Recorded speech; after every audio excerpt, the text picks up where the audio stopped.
16-year-old student has gone missing. And it's like, what do you mean she's gone? She said, yeah, she just got told that she's gone. Hours after finding her safe and well, she's vanished again. She managed to scale an 8-foot wall. What happens in the police investigation that follows? She was graded as a high-risk missing person. Police would respond immediately to try and identify where she could be and recover as soon as possible. What happens to the family at its heart? It was a nightmare, and it still is. I nearly collapsed because I could not believe it. I couldn't. When missing turns to murder.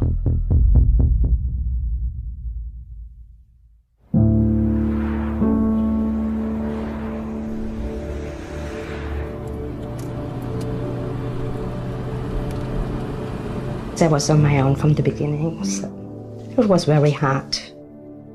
But we managed. It was just us, so we had to take care of each other. Both of them couldn't speak until the age of 4, but they had their twin language, they call it, their own language. So they were communicating to each other, but I didn't understand anything. They laughed a lot, they enjoyed their life. They were always doing nonsense, running around, always busy, always must have something to do. They never slept. It's twins. They always hang together doing funny things. Janet was a very enthusiastic girl. She loved sports. She loved to laugh. She was very caring, especially of her sister as well and her friends. And she was always laughing. Always. You can see any picture we have, she's laughing in the picture. The classmates were very fond of Janet. She was very, very open to everybody and very enthusiastic and so on. Everybody liked her. I know Janet and Selina from scratch when they were in kindergarten. Janet always spoke very, very fast, was interested in music and so on, and she had lots of friends. She just loved her life, She enjoyed school, she loved going to school, and they never wanted to miss a day. She also had sometimes a bit emotional problems, I think, but she always put it together again, brought it together again. When they have been grade 1 students, they wanted to play soccer. They were outstanding athletes, both. They were in my soccer teams, and we, as it is with soccer, it's with the ups and downs, you grow together a lot. Janet was a goalie, and she was very good in that. She was really good. Her enthusiasm was really something that stayed in my mind.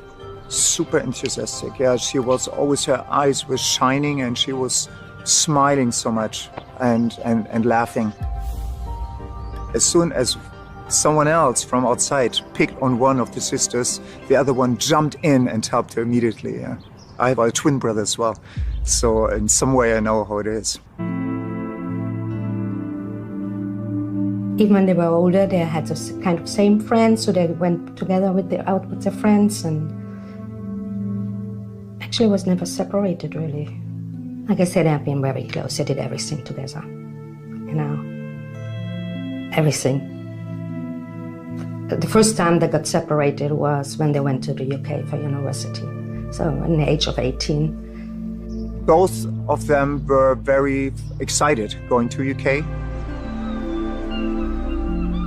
Exploring independence from their mum and each other, Janet and Selina moved to study in different universities on England's south coast. Janet went to Eastbourne. I think they were just very excited of being without me and just doing what everybody else was doing. It's student life. Janet came to Britain to study international event management. When students first leave home to go off to university, I think they're full of excitement, hope that it's going to be the life that they have built up in their imagination, and they think it's all going to be wonderful. They thought it's good for them, to find their own identities. But I found out very fast that they miss each other. But of course, they don't want to say it. They turn up at university. They may have been very confident, lots of friends, that's all gone. And their perceptions of themselves changes drastically. They're with people that they've never met before.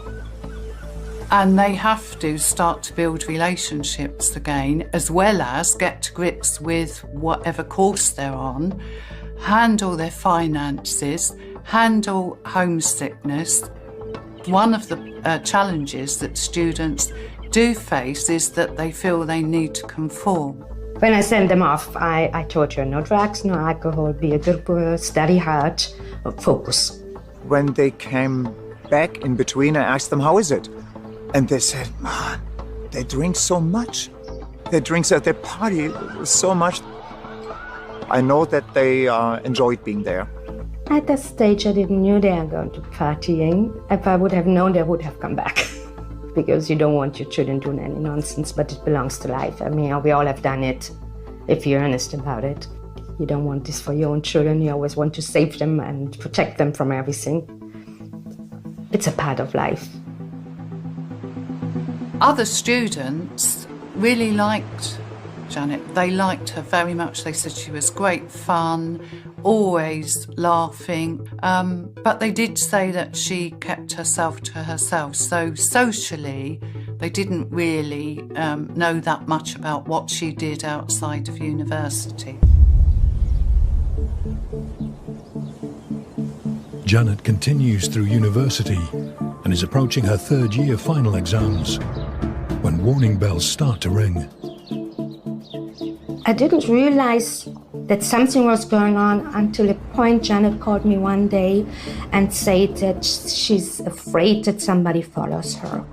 And she said, Mommy, don't you worry, but there was somebody at my window, and we called the police. They came, but they couldn't find anyone. Of course I was worried about that, but she said they have it under control. What should I do? Is this serious? Is this just a harmless situation? Janet seems to be very frightened. I was scared, but she lived on the ground floor, so you could really just stand in front of it and look through the window. I told her, if you want to come home, let me know, we get you a plane ticket.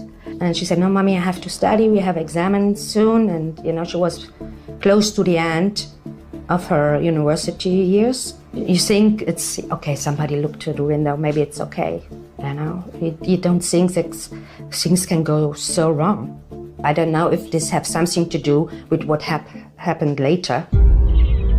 First time I became aware that Janet perhaps had a few issues was one afternoon, and Selina, her twin sister, who I'd never met before, came in with one of Janet's friends to say, you've got to help us. Janet's behaviour apparently had become fairly bizarre in a way, and uncontrollable. I heard from Selina that Janet had an abnormal attitude, that she was acting strange and running around in the house naked. Selina said she was very scared of her. And then from that point on, things went wrong. The next time I heard something from Selina was that Janet is in hospital. But she's not there for long. She's reported to have been suicidal. She ran off, and her friends couldn't find her.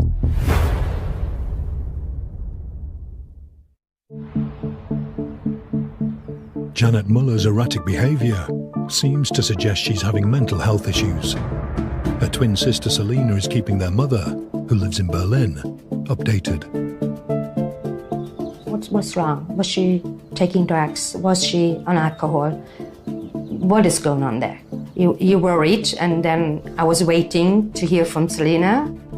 Selina keeps Mum informed, but is trying to protect her from stress.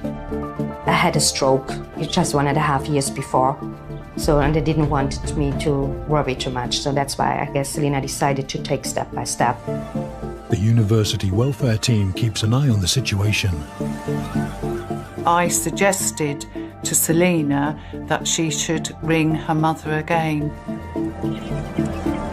Okay, should I come? What do you want me to do? And Selena said that she's taking care of Janet and I shouldn't worry, and she will stay in contact with me. But Janet's erratic behaviour escalates, and Selena decides to take action. She was taken to the accident and emergency at the Eastbourne District General Hospital.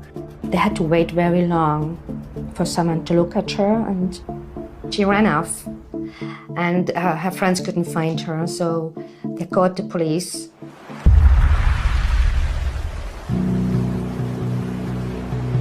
When someone goes missing, the first report would come into our force control room, and then it would be routine to deploy a uniformed officer to attend the home address or the place where the person went missing from. We assess every missing person report, and they would be graded high or medium or low. Children or people with vulnerability such as mental ill health or physical disability would generally fall into our higher category. That vulnerability would then inform how we would respond to that missing person report. Janet is found within a matter of hours in a hospital gown at a train station.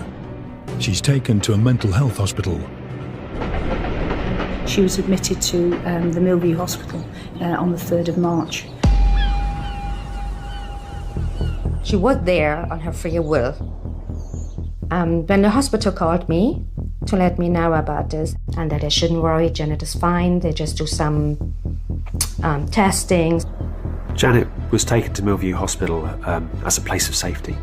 She was assessed and subsequently detained under the Mental Health Act because I think there were fears that she might be at risk of taking her own life. So Janet was there really for her own protection. But they always told me, no matter who I was talking to, she's fine, she's fine. I tried to talk to her. I was telling them I want to talk to her, and they said I have to call the patient phone, which was never answered by anyone. Selena went to visit her. She called me and said, Mama, Janet is very, very, very bad. She's in a very bad state. She's not well. And I was so upset. So I called the hospital and told them, I said, what is going on here? Why are you telling me this and this if my daughter is calling me and telling me something else? It was distressing. It was distressing for them. I think distressing for everybody involved. Janet remains in Millview Hospital. 10 days later, there's more worrying news.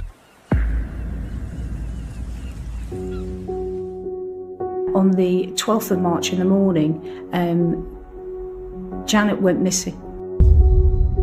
She left the hospital and shouldn't have been able to do so.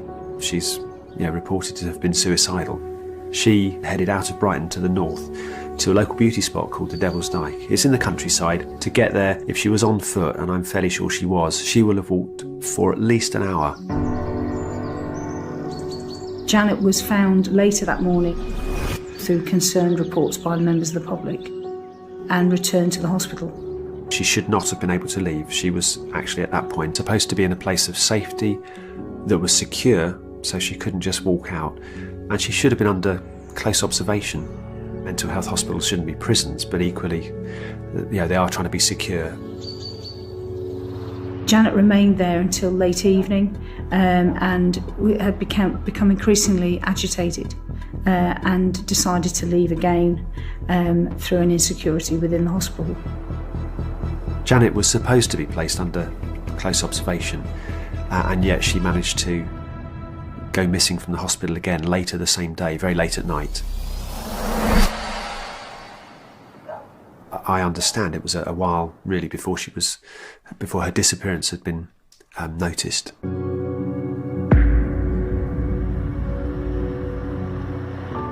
It's 10:15 on the 12th of March.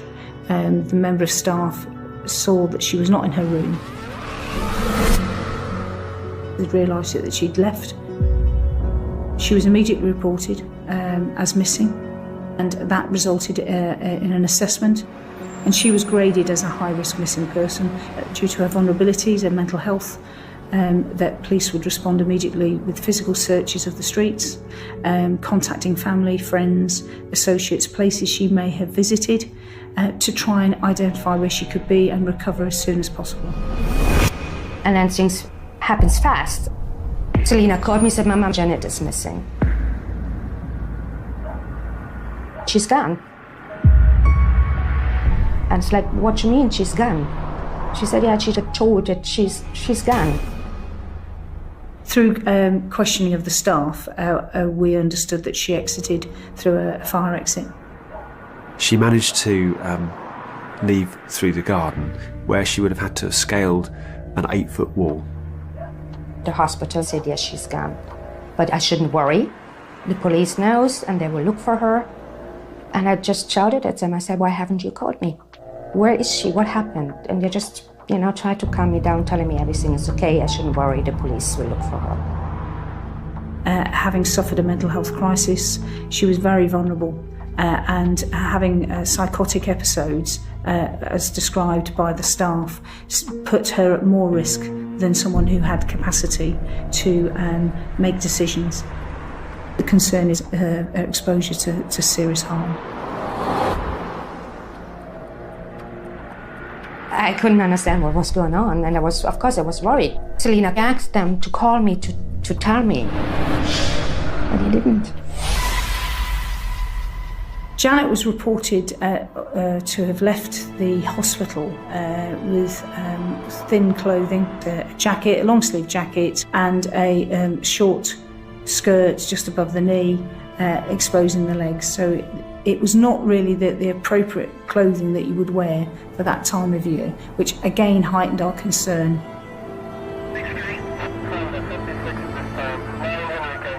Sussex Police issued a public appeal for help finding Janet pretty quickly. Knowing Janet was missing, I still was thinking that maybe she'd met somebody or she'd gone off somewhere, and I kept thinking apparently she didn't have any money. I just thought she must have gone somewhere, she must have met somebody, she must have rung somebody and they've picked her up and she will be found.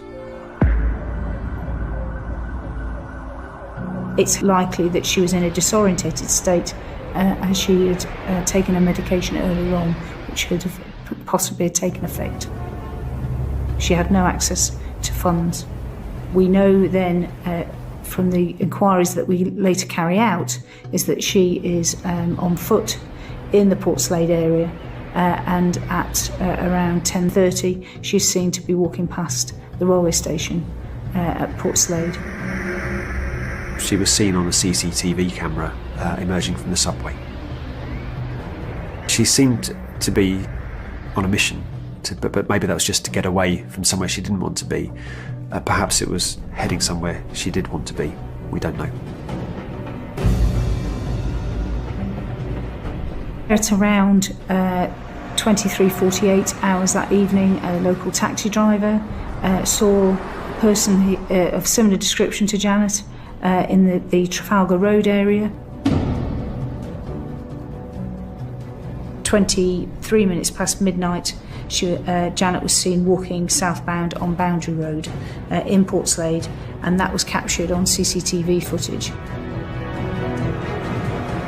The next significant sighting of Janet, 01:08 hours, at the petrol station in Kingsway in Hove.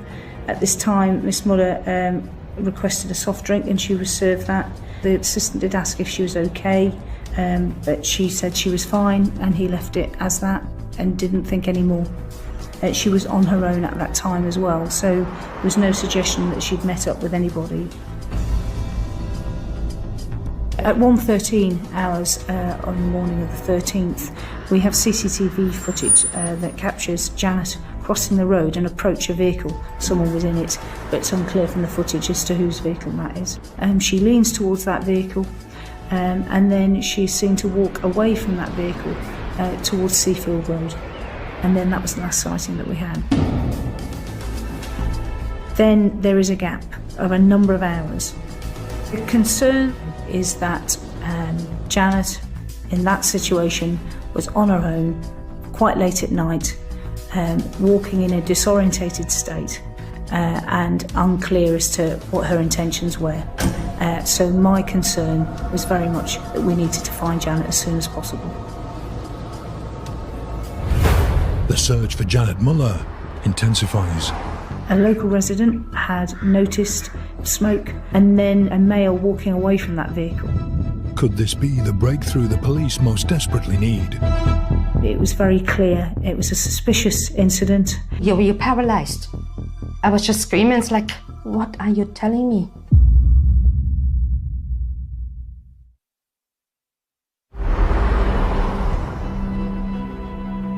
Janet Muller has escaped from a mental health hospital.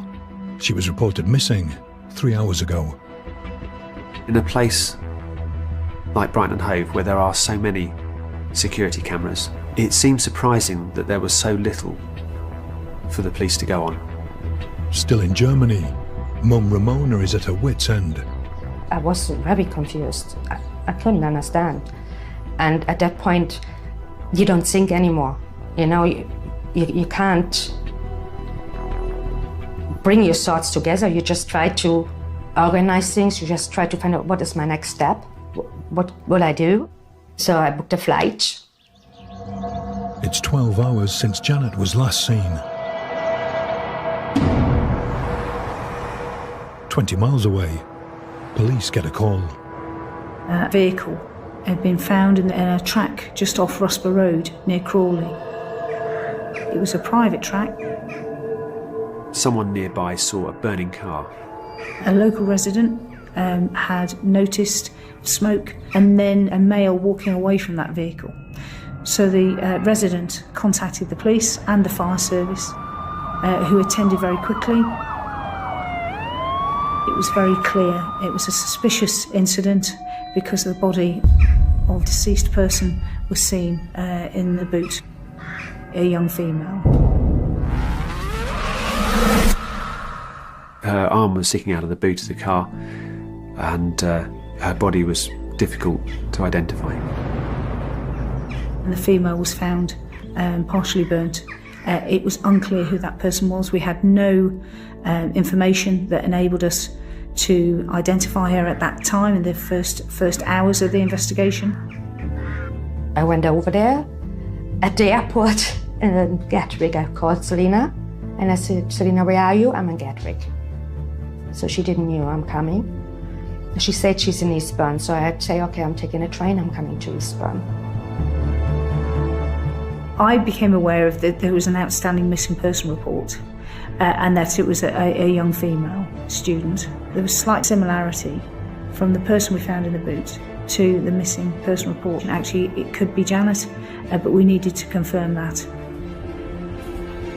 We were able to carry out some fast time DNA investigations. The deceased person was in fact Janet Muller. Janet's body was found within hours of her disappearance on the Friday the 13th of March. Ramona was aware her daughter was missing and came to Britain to try to find her, and arrived expecting to start looking straight away for Janet. But Selina had to break her some very bad news.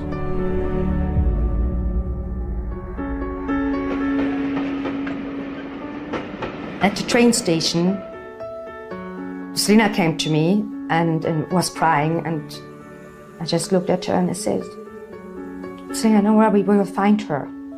And then she said, Mommy, they found her, she's dead.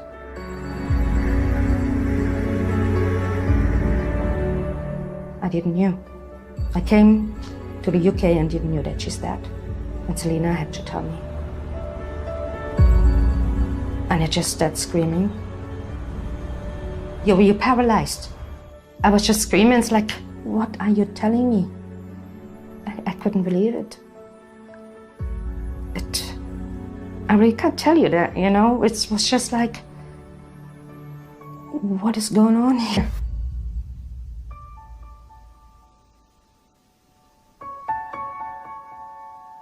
I said, Mummy, I saw the police told you, I saw this is why you're here. I said, nobody told me anything.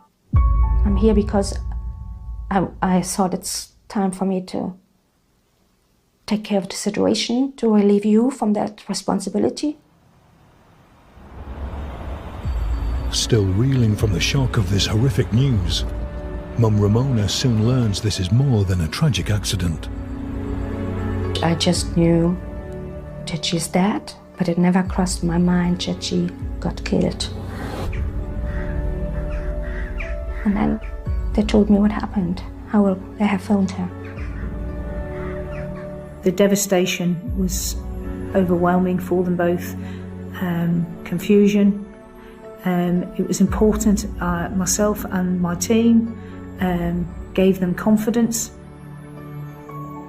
The challenges we faced then was trying to build that picture as to her last hours. How did it move from a missing person inquiry to a murder investigation? What happened in between?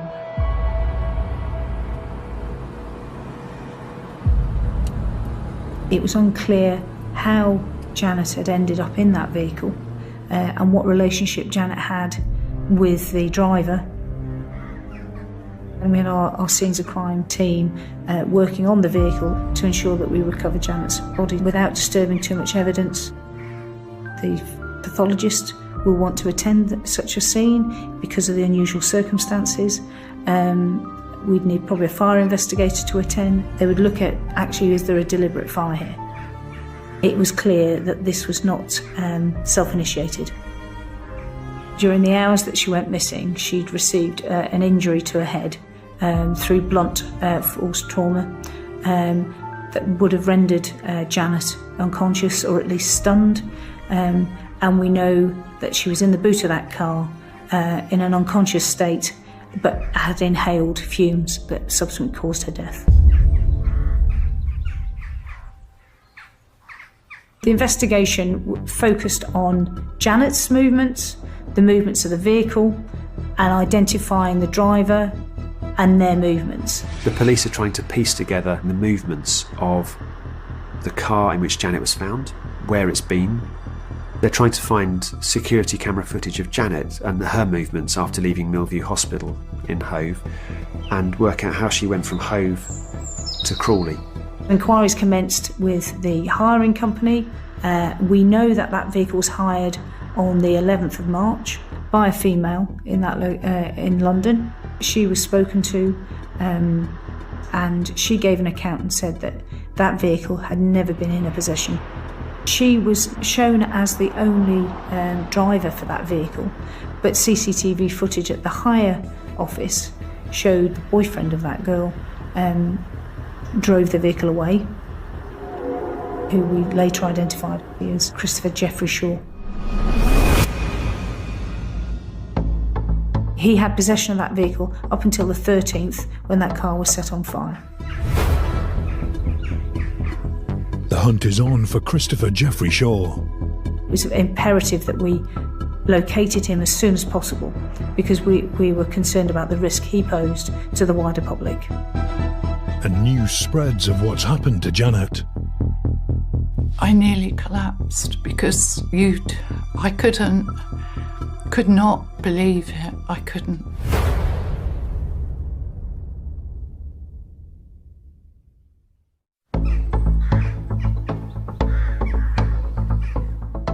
Janet Muller's body has been found in the boot of a burnt-out car in a country lane. Christopher Jeffrey Shaw is now known to have hired that car. The police are hunting him down. We know that that vehicle travelled down into Brighton during the evening of the 12th, and it had remained in that area for a period of time till the early hours of the 13th. There was a slight gap and then it moved back up towards the Crawley area, but then moved off into London. It is then identified moving back into Sussex to the Crawley area. He visited a local petrol station. Jeffrey Shaw places £2.50 worth of petrol into a green petrol container, and then he placed that jerry can on the back seat of the hire car, which was an unusual act, because normally you would put petrol in the boot of a car. So he then drove that vehicle off, and then a short time later, we obviously get the report of the vehicle being set on fire. At the time when we discovered the vehicle and Janet, the driver was still at large, and it was imperative that we located him as soon as possible, because we were concerned about the risk he posed to the wider public. It was very clear to me early on in the investigation, once we'd identified Christopher Jeffrey Shaw as being the driver of that vehicle, he was my prime suspect in this investigation. News spreads of what's happened to Janet.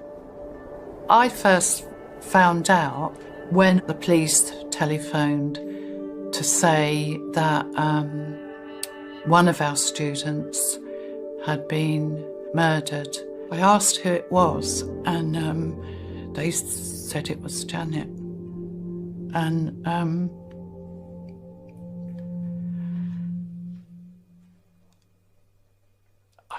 sorry. I nearly collapsed because I could not believe it. I couldn't. And it's not something you ever think will touch your life.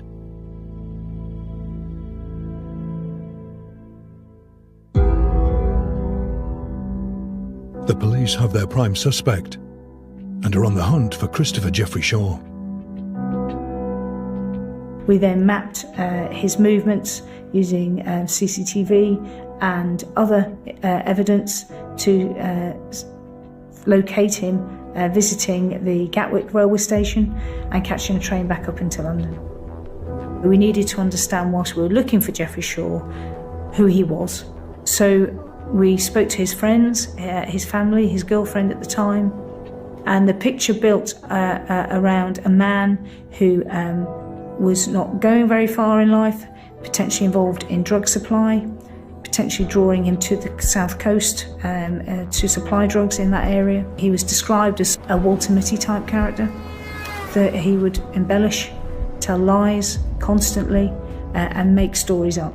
He made disclosures to his girlfriend at that time that there'd been some trouble, that he had caused the death of a girl. The girlfriend, in her statement to police, stated that he always makes stories up. So she didn't believe him, that he killed someone. So we knew that we needed to find this man very quickly. He'd gone into hiding, we'd contacted his family, we were not making progress in that area, and I was concerned about the wider public safety. I appealed via the national media for him to come forward, that we needed to speak to him urgently in relation to the death of Janet. And on the 17th of March 2015, Christopher Jeffrey Shaw presented himself to a police station in London, where he was arrested for the murder of Janet Muller.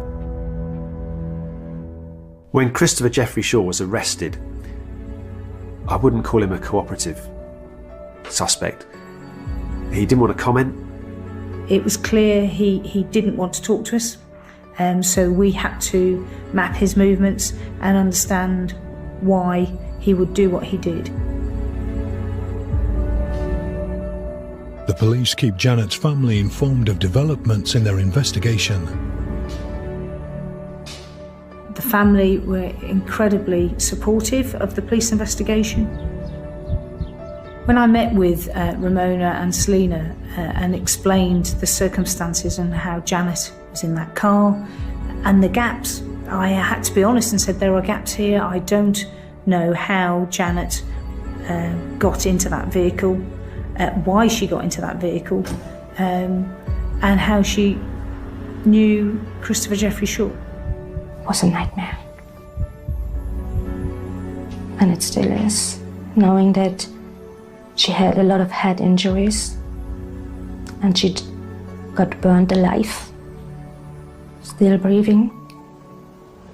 I just hope she was not feeling anything.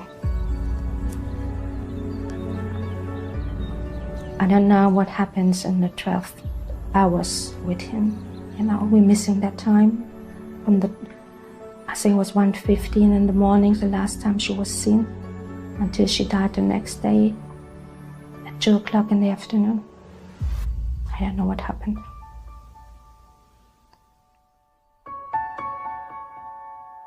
To this day, he hasn't spoken to the police about what he did and why he did it.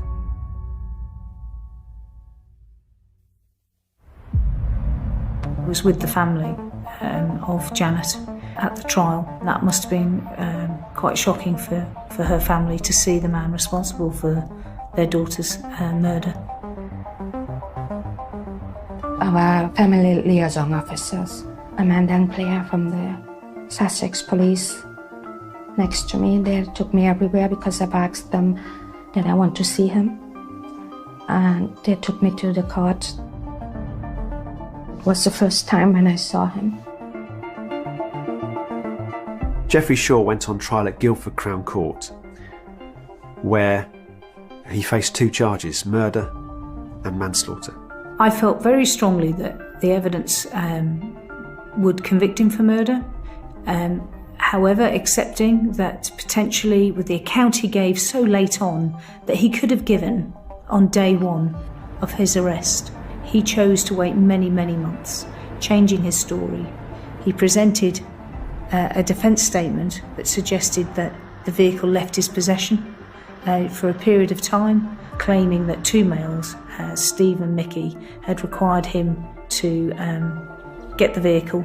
All he'd say really was that he had lent the car to 2 drug dealers who had carried out a robbery which had gone wrong, and they'd ordered him at gunpoint to destroy the car. He wasn't prepared or didn't give any indication as to how we could speak to those individuals. They potentially were involved in incapacitating Janet, and that he was required to set fire to the vehicle, and then subsequently realising that Janet was in the car, but it was too late for him to do anything to save her. And his defence at court was that he did not know that Janet's body was in the boot of that vehicle, and effectively, in his view, in denial of any involvement in her death. He said that he didn't know she was in the boot. He remembered his sports bag was in there with his trainers, so he opened the boot to get them out and saw Janet's body. He said he tried to pull her body from the car, but couldn't. He left the car burning. We now know that she was alive at that point, so Geoffrey Shaw was the last person to see her alive. He left her to die. There was a potential risk that it would not be a murder outcome, and that manslaughter was an alternative based on his account. And so I was prepared for that and prepared the family for that potential outcome. On the information he provided, it is our duty to corroborate that. We carried out reasonable inquiries to understand whether that was true. The inquiries did not result in identifying those individuals. Christopher Geoffrey Shaw on his own killed Janet Muller. That was just his way of avoiding his responsibilities. I don't think the judge believed him from the remarks made when Geoffrey Shaw was sentenced. Even the judge felt quite strongly that he was lying, and in his summing up, he actually accused him of that. The jury retired, and they were out for 9 hours, 42 minutes, which, you know, a lot of cases the jury comes back very quickly when it's open and shut. You can tell that there was enough reasonable doubt for them to have spent a long time debating his innocence or guilt. And the verdict they came to was that he wasn't guilty of murder. The jury found that on the evidence as presented that they couldn't convict on murder, but they could convict on manslaughter. And as a consequence of that, the judge felt quite strongly that he received the maximum sentence that he could give for manslaughter, which was 17 years, which is a significant sentence for that offence. I think justice was served by the sentencing that was given. That is very unheard of. I hope that brings some comfort to Janet's family. Since Christopher Geoffrey Shaw's trial for murder and his conviction for manslaughter, there's been an inquest into the circumstances around Janet's death.